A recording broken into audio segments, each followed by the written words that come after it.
வணக்கம். ஸ்ரீ விஷ்ணு ஜோதிநிலைய பிரசன்ன ஜோதிடர் குமரல்ராஜ் பேசுறேன். இன்றைய பதில் என்ன பார்க்க போறோம்னா, நம்ம லக்னத்துக்கு 3ஆம் பாவகம், அதாவது தைரிய வீரிய ஸ்தானம்னு சொல்லக்கூடியது, முயற்சி ஸ்தானம்னு சொல்லக்கூடிய அந்த 3ஆம் பாவகம். இந்த 3ஆம் இடம் வந்து பாத்தீங்கன்னா நல்லா இருந்தா தான், அந்த அதிபதி நல்லா இருந்தா தான் நம்ம எந்த ஒரு முயற்சியும் எடுக்க முடியும். தொழிலுக்கோ வேலைக்கோ ஒரு வாழ்க்கையை ரன் பண்றதுக்கு முக்கியமான ஒரு பயம் இல்லாம தைரியமா ஒரு ஒரு இதுலயுமே வந்து பாத்தீங்கன்னா அந்த முயற்சி ஸ்தானம் அப்படிங்கிறது நல்லா இருக்கும். அது பலவீனம் ஆச்சுன்னா வந்து பாத்தீங்கன்னா வாழ்க்கையில உயர்றதுங்கிறது ரொம்ப கஷ்டமான வேலை. எந்த ஒரு காரியத்திலையுமே பயம் இருந்துகிட்டே இருக்கும். அந்த பயம் வச்சு இல்லாம இருக்கிறது இந்த 3ஆம் ஸ்தானம் தான். அதான் தைரிய வீரிய ஸ்தானம்னு சொல்றது. இப்ப 3ஆம் அதிபதி, லக்னத்துக்கு 3ஆம் அதிபதி அஸ்தமனமாகக்கூடாது, நீச்சமாகக்கூடாது. அப்புறம் தற்கொலை எண்ணத்தை தூண்டுறதுமே வந்து பாத்தீங்கன்னா இந்த 3ஆம் பாவகம் தான். ஏன்னா தைரியம் அப்படிங்கிறது இல்லாம போனா ஒரு ஒரு விஷயங்களையும் அவங்களால தாக்கு பிடிக்க முடியாது. அதனால தற்கொலை எண்ணமே தூண்டுறதும் இந்த 3ஆம் பாவகம் தான். இந்த 3ஆம் அதிபதி அஸ்தமனம் நீச்சம் எல்லாம் ஆச்சுன்னா அவங்க அசால்ட்டா அந்த தற்கொலை எண்ணங்கள் அதிகமா வரும். அதனால 3ஆம் பாவகம் அந்த அதிபதி நல்லா இருக்கணும். பலவீனம் அப்படிங்கிறது 3ஆம் அதிபதி அஸ்தமனம் நீச்சம் ஆகக்கூடாது.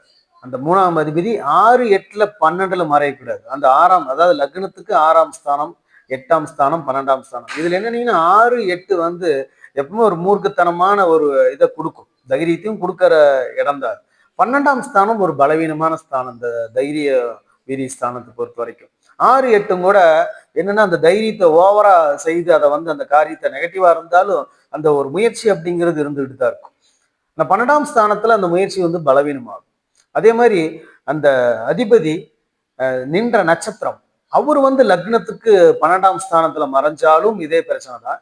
அந்த 3ஆம் அதிபதி நின்ற நட்சத்திரம் அஸ்தமனம் நீச்சமானாலும் அந்த தைரிய வீரியம்ங்கிறது இருக்காது. இது வந்து பாத்தீங்கன்னா அந்த தைரிய ஸ்தானம்ங்கிறது, வீரிய ஸ்தானம்ங்கிறது ரொம்ப முக்கியமான ஒரு இடம்.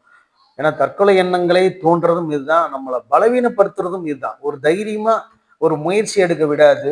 ஒரு நல்லா இருக்கிறதுனா 3ஆம் அதிபதி ஆட்சி உச்சம் பெற்று இருக்கும். பாப கிரகங்கள், அதாவது ராகு இருக்கிறது, செவ்வாய் இருக்கிறது, சனீஸ்வரன் இருக்கிறது, சூரியன் இருக்கிறது, அதே மாதிரி சுபகிரகங்களா இருந்து உச்சம் பெற்றோ ஆட்சி பெற்றோ இருக்கிறது, இதெல்லாம் வந்து நல்ல அமைப்பு இருக்கக்கூடியது. அதே மாதிரி 3ஆம் அதிபதி நின்ற நட்சத்திரம் கேந்திர திரிகோணங்கள்ல இருக்கிறது. 6, 8 இருந்தாலும் கூட வந்து நல்லதான் செய்யும். கேந்திரம் திரிகோணங்கள் 1, 4, 7, 10 இருக்கிறது, 1, 5, 9 திரிகோணங்கள் இருக்கிறது. இதெல்லாம் வந்து பாத்தீங்கன்னா ஒரு நல்ல நல்ல நிலைமையில் இருக்கிறது அந்த கிரக நிலைகள்ங்க. பாப கிரகங்கள் 3ஆம் ஸ்தானத்துல எப்பவுமே பலமா தான் இருக்கும். சுபகிரகங்கள் பலவீனமாக, ஆனா சுபகிரகங்கள்லயே ஆட்சி பெற்றிருக்கிறது, நட்பு வீட்டுல இருக்கிறது, இதெல்லாம் வந்து பலம் தான். பலவீனம்ங்கிறது 3ஆம் அதிபதி அஸ்தமனம் நீச்சம் ஆகக்கூடாது. அந்த நின்ற நட்சத்திரம், 3ஆம் அதிபதி நின்ற நட்சத்திரம் அஸ்தமனம் நீச்சம் ஆகக்கூடாது. 12ல மறைஞ்சா அதுவும் ஒரு பிரச்சனையை உண்டு பண்ணிட்டே, பய உணர்வுகளை அதிகமா கொடுக்கும். பயம் இல்லாம ஒரு முயற்சி எடுக்கணும்னா அந்த 3ஆம் ஸ்தானம் நல்லா இருக்கும். வீரிய ஸ்தானம்னு சொல்லக்கூடியது.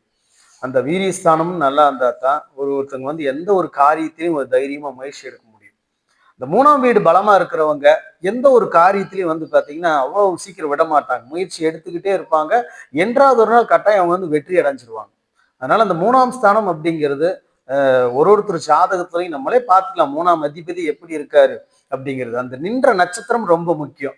அவரையும் பார்த்துக்கணும். ஏன்னா அங்க இருக்கிற கிரகங்கள், அந்த அதிபதி நின்ற நட்சத்திரம், அந்த அதிபதி எப்படி இருக்காரு, இதெல்லாம் 3ஐயும் பார்த்துட்டோம்னாவே அந்த என்ன நம்ம ஒரு முயற்சி எப்படி இருக்கு. ஏன்னா அந்த பலவீனமான இடமும் அதுதான். தற்கொலைக்கு தூண்டுற அளவுக்கு இருக்கு. நம்ம எந்த ஒரு காரியத்தையுமே முயற்சி எடுக்காம வைக்கிறதும் அந்த பாவகம் தான்.